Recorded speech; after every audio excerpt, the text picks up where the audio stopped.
Assalamualaikum warahmatullahi wabarakatuh. Bertemu lagi pada pelajaran biologi dengan saya Siti Neneng Nur Hasanah. Pada kesempatan kali ini kita akan belajar tentang pertumbuhan dan perkembangan makhluk hidup. Setiap makhluk hidup akan mengalami pertumbuhan maupun perkembangan. Pertumbuhan adalah peristiwa perubahan biologis yang terjadi pada makhluk hidup berupa pertambahan ukuran volume, tinggi, massa yang bersifat irreversibel atau tidak dapat kembali lagi dan dapat diukur secara kuantitatif. Contohnya seperti tinggi badan 150 cm atau berat badan 50 kg. Selanjutnya perkembangan. Perkembangan adalah proses menuju tercapainya kedewasaan atau terspesialisasinya sel-sel menjadi struktur dan fungsi tertentu yang dinyatakan secara kualitatif atau tidak dapat diukur oleh hitungan maupun angka. Proses pertumbuhan dan perkembangan ditentukan oleh interaksi antar faktor internal dan faktor eksternal.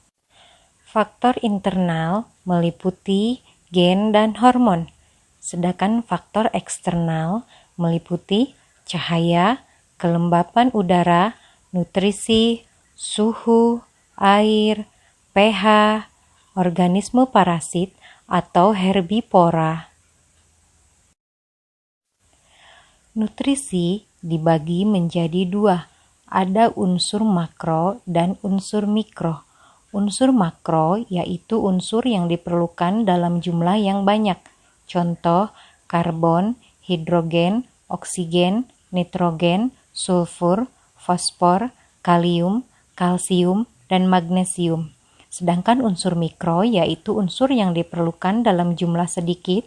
Contohnya, Fe atau besi, barium, mangan, zinc, tembaga, kobalt, nikel, dan klorin.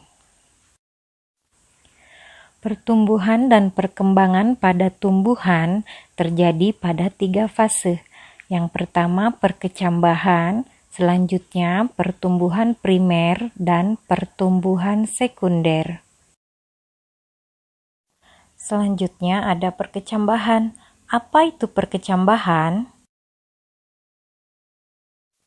Perkecambahan adalah berakhirnya masa dormansi biji. Dormansi biji yaitu masa inaktifnya biji. Ketika biji kita tanam di tanah, kita akan menyirami oleh air. Air yang terserap oleh biji merupakan proses imbibisi. Air yang diserap oleh biji akan mengaktifkan hormon giberelin. Aktifnya hormon giberelin pada biji akan mengaktifkan enzim-enzim yang ada pada biji tersebut, yaitu enzim protease, enzim lipase, dan enzim amilase. Enzim-enzim tersebut akan memecah cadangan makanan yang ada pada biji dan akan menghasilkan energi. Energi tersebut digunakan oleh biji untuk proses perkecambahan atau tumbuhnya tunas pada biji. Ada 2 tipe perkecambahan. Yang pertama epigeal, yang kedua hipogeal. Epigeal adalah tipe perkecambahan yang kotiledon atau keping biji terangkat ke permukaan tanah. Sedangkan hipogeal yaitu kotiledon atau keping biji yang tetap tinggal di dalam tanah. Contoh tipe perkecambahan epigeal yaitu kacang hijau, kacang kedelai, kacang tanah. Contoh untuk perkecambahan hipogeal yaitu jagung, padi, dan kacang kapri. Setelah berkecambah, biji akan mengalami pertumbuhan, yaitu pertumbuhan primer dan pertumbuhan sekunder.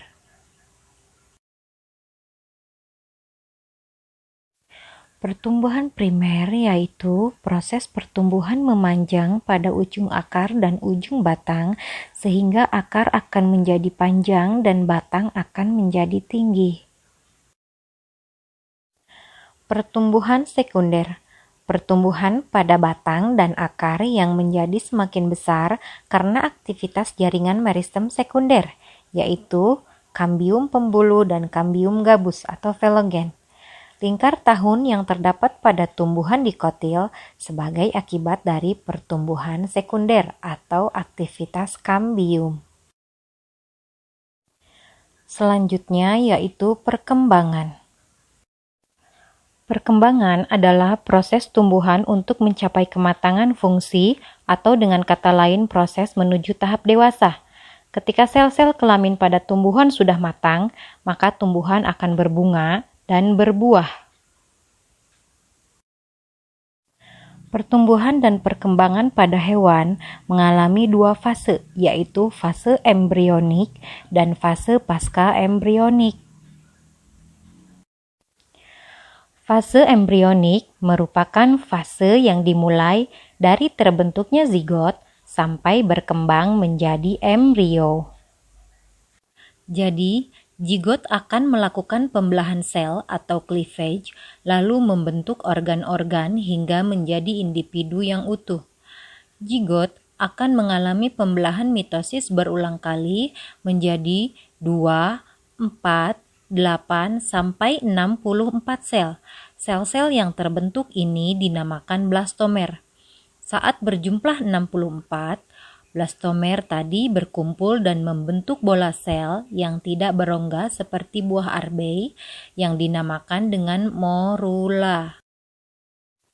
Selanjutnya, sel-sel morula terus membelah diri dan akhirnya membentuk suatu bola sel berongga yang berisi cairan yang kita kenal sebagai tahap blastula. Nah, rongga pada bagian tengah blastula dinamakan blastosol, sedangkan tahapan pembentukan blastula disebut blastulasi. Selanjutnya, blastula mengalami pelekukan tubuh yang semakin nyata. Lalu timbul lapisan dinding tubuh embrio serta rongga tubuh atau yang disebut dengan gastrosol. Lubang tempat pelekukan itu kelak akan berkembang menjadi anus yang disebut dengan blastofor. Pada tahapan ini, embrio telah terbentuk dan menghasilkan 3 lapisan embrionik, yaitu ektoderm, mesoderm, dan endoderm. Selanjutnya yaitu tahap organogenesis. Tahap organogenesis merupakan proses pembentukan berbagai organ tubuh yang berkembang dari 3 lapisan gastrula.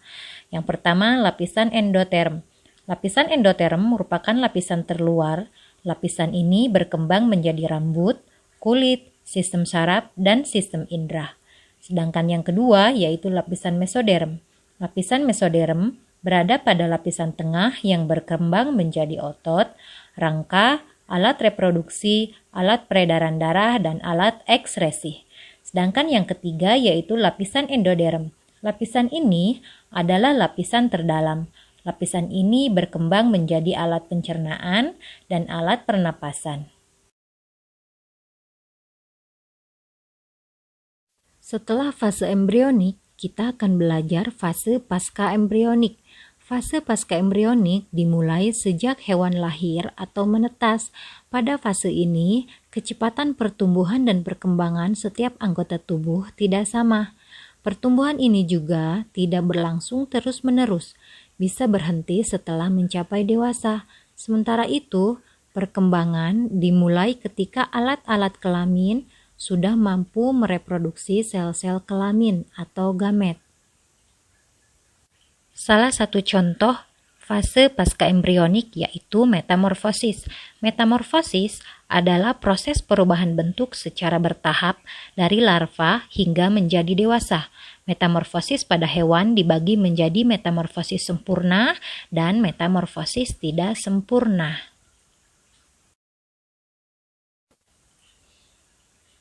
Metamorfosis sempurna ditandai dengan adanya fase pupa atau kepompong.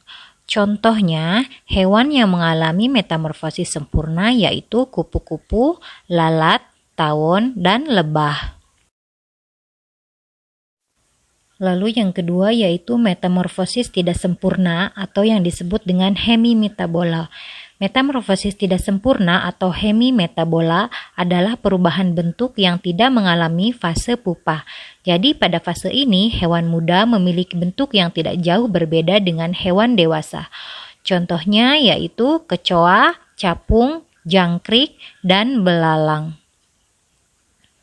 Mungkin cukup sekian materi dari saya, kurang dan lebihnya saya minta maaf. Assalamualaikum warahmatullahi wabarakatuh.